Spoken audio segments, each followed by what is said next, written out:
with floating points. So floating point number can have a numbers behind the comma. So let's say amount of water, and then say, for example, 1.5 liter. We could print that to the screen using the special character.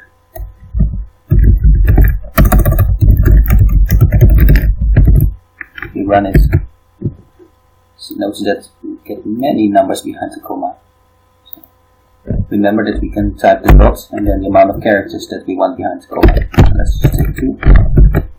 And there we go, 1.5 liter. And you can define as many variables, floating point variables, as you want in this style. And you could get into more detail. Of course, with amount of water, you start to wonder what's 0.0003 liter, you know. But it depends on your type of data. So in the case of amount of water, this makes sense. One thing to keep in mind with floating points is that if you have, let's say, a number, so this would work fine, right? You have to sum these two variables. There you go. You sum these two variables. But what if you got a very small number right there? It's incorrect, you see. So these floating points numbers are approximate. So in this case, we don't have the exact number because this got lost, but it's actually a value.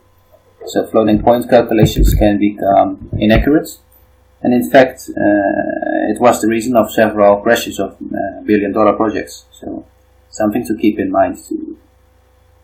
When you're using floating points, they are not perfectly accurate.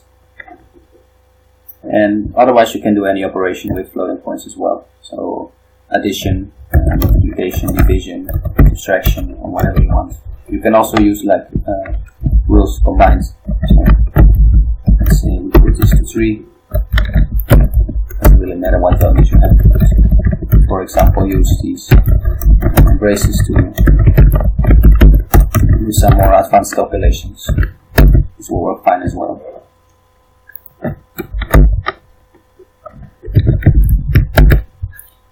And so that sums up the basic floating point use in C.